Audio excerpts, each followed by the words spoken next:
ሰላም ሰላም የተወደዳችሁ ውድ የፋኖስ ኢትዮጵያ ቤተሰቦች እንዴት ናችሁ? እንኳን በሰላም ወደ ፋኖስ ኢትዮጵያ መጣችሁ። እንግዲህ ሁሌም ይሄ ቻናል ፎከስ አድርጎ የሚሰራው ጀማሪ ተማሪዎች እንግሊዘኛ መጻፍ፣ ማንበብ፣ መረዳት እንዲችሉ ነው። አሁን ብዙዎቹ ያልተረዱት ነገር ምንድነው? ቀድመው ኮሚኒኬሽን መልመድ ይፈልጋሉ። ነገር ግን ኮሚኒኬሽን ለመልመድ መጀመሪያ ማንበብ ይጠበቅባቸዋል እና ሁሉም ተማሪ ለእንግሊዘኛ አዲስ ሲሆን ማድረግ ያለበት ማንበብ እንዲችል መጣር ነው ያለበት ማለት ነው። ስለዚህ የዚህ ቻናልም ፎከስ ምንድነው? ተማሪዎች መጻፍ ማንበብ እንዲችሉ ማስቻል ነውና እንግዲህ በዛሬ ትምህርታችን ደግሞ ይዤላችሁ የመጣሁት ኤቲ ሲመጣ እንዴት እናነባዋለን የሚለውን ነው ማለት ነው። እዚህ ላይ እንደምታዩት በርካታ ምሳሌዎች አሉ። እነዚህን አብረን እንጽፋለን እናነባለን ማለት ነው። እንግዲህ አት ብለን ነው የምናነበው። ኤ እና ቲ አንድ ላይ ሲመጡ አት ብለን እናነባቸዋለን። ምን አልኳችሁ? አት ብለን ማለት ነው። እንግዲህ እዚህ ላይ እንደምታዩት ወርድ ፋሚሊ ይላል። ወርድ ፋሚሊ። ወርድ ፋሚሊ ማለት አንድ ላይ የሚመጡ ለምሳሌ አሁን እዚህ ላይ በቀይ የተቀቡት ሙሉ ኤቲ ናቸው አይደለ? ፋሚሊ ማለት ቤተሰብ ማለት ነው። ስለዚህ ወርድ ማለት ደግሞ ቃል ማለት ነው። ስለዚህ ቃላቶችን ስንጽፍ አንዳንዴ የተለመዱ አጻጻፎች አሉ። ስለዚህ እዚህ ላይ አት ብለን እናነባቸዋለን ማለት ነው። በቀይ ያሉትን ሙሉ አት ብለን እናነባለን። ብ አት bat, br at brat, brat, k at cat, cat, ch at chat, chat, dr at drat, drat እንላለን። ግን ይሄኛው ድራት ትላላችሁ ማለት ይቻላል። ድር አት ድራት ወይም ደግሞ ድራት። ምክንያቱም ለምን መሰላችሁ?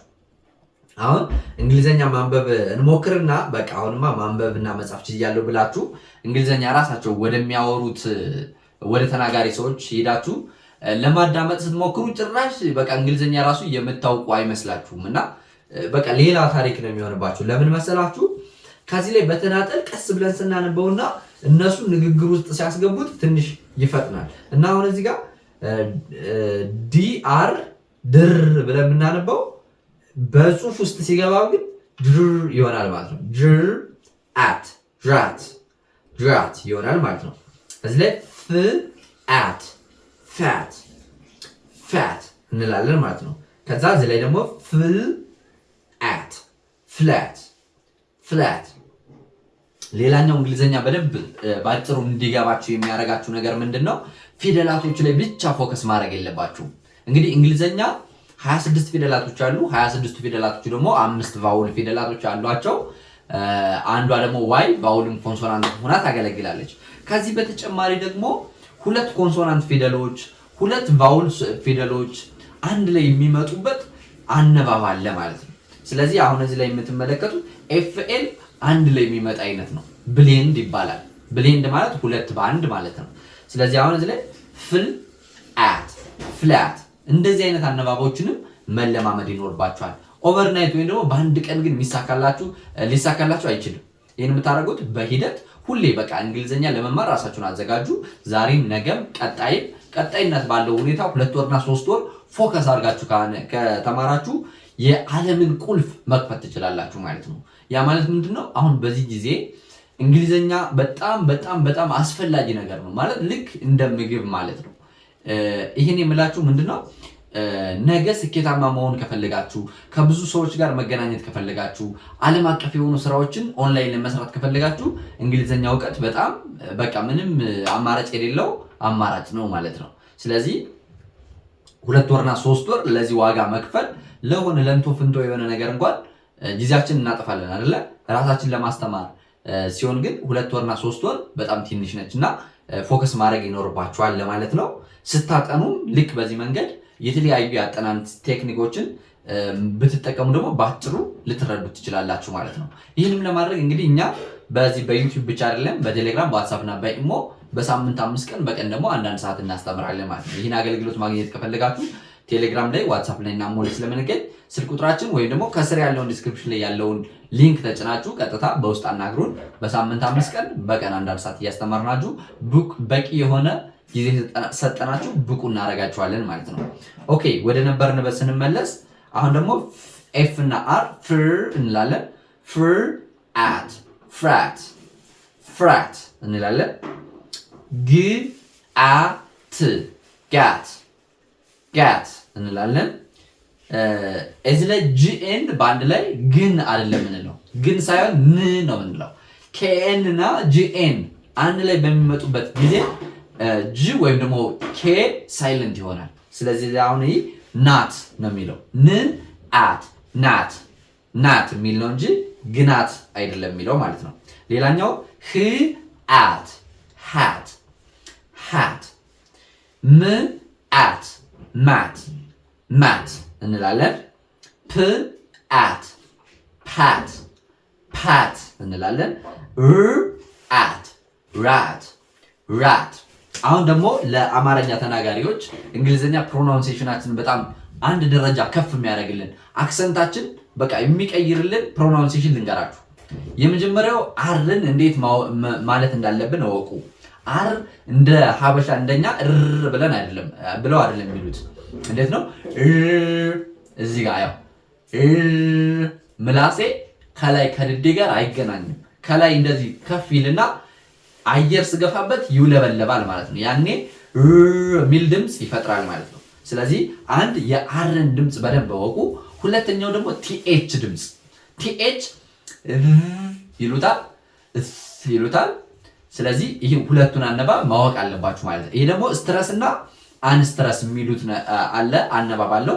እሱን ደግሞ ፎከስ አድርጋችሁ ሁሌ ስታዩት በደንብ ይገባችኋል ማለት ነው። እነዚህን ትምህርቶች ደግሞ ከኛ በተረፈ ደግሞ በኔቲቭ ስፒከሮች ወይም ደግሞ ራሳቸው የሚያስተምሩበት ቻናሎች ስላሉ እነሱንም ቴሌግራም ላይ፣ ዋትሳፕ ላይ እና ኢሞ ላይ ሪፈር እናደርጋችኋለን። ገብታችሁ ከነሱም ጋር መማር ትችላላችሁ ማለት ነው። ኦኬ እና ሁለት ነገሮችን አትርሱ። አርን እና ቲኤችን በደንብ እንዴት ፕሮናውንስ ማድረግ እንዳለባችሁ ከለመዳችሁ ሀበሻ አትመስሉም እራሱ ስታወሩ ማለት ነው። በጣም ይስተካከልላችኋል። ኦኬ እንግዲህ እዚህ ላይ ራት ያለው ስአት ሳት ሳት። አሁን ኤስሲ ያለ አይደል? እዚህ ጋር ኤስሲ ማለት እስክ ብለን ነው ምናምን እስክ ስካት ስካት።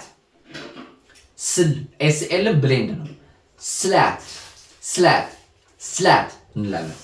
ከዛ ስፕ ስፕ አት ስፓት ስፓት እንላለን። ከዛ ወደዚህኛው ስንሄድ ስት አት ስታት ስታት ስታት እንላለን። ከዛ ሱ አት ስዋት ሱ አት። አሁን በግል ዝም ብዬ አት ምላችሁ ከሌሎች ጋር ሲጨመር ትንሽ ፈጠን ማለት ባህሪ ይኖረዋል። ስዋት ው አት ስዋት። እዚህ ላይ ት አት ታት ታት።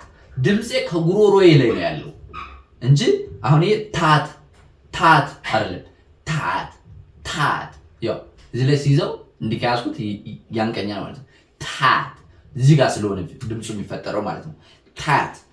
ሌላኛው አት ዛት ዛት። ቲኤችን አያችሁ? ቲኤች ዛት አይደለም። ዛት ጥርሴ ከውስጥ ዛት አይደለም። ዛት አያችሁ? ምላሴ ወጦ ማለት ነው። ዛት። ስለዚህ ዛት ቫት ቫት ቫት። እዚህ ላይ አት ዋት ዋት። ነገር ግን እዚህ ላይ ዋት ስንል ኤች ሳይለንት ነው። እዚህ ላይ ዋት ዋት አት ዋት እንላለን ማለት ነው። ስለዚህ ነገ ደግሞ በሌላ ቪዲዮ እስከምንገናኝ ለዛሬ እነዚህን ጽፋችሁ አንብባችሁ ድጋሜ ደግሞ ደጋግማችሁ እያነበባችሁና ያጽፋችሁ ተለማመዱ። በነገ ትምህርታችን ደግሞ ሌሎችን እንደዚህ ሊጠቅሟችሁ የሚችሉ ትምህርቶች እንዲይላችሁ እመጣለሁ። ለዛሬ እስከዚህ ስለተከታተላችሁ ከልብ አመሰግናችኋለሁ። በያላችሁበት ሰላማችሁ ይብዛልኝ፣ ትምህርታችሁን ይገለጽላችሁ። ሰላም፣ ፍቅር፣ ጤና ለሀገራችን። ይህ የእናንተው ምርጥ ፋኖስ ኢትዮጵያ ነው።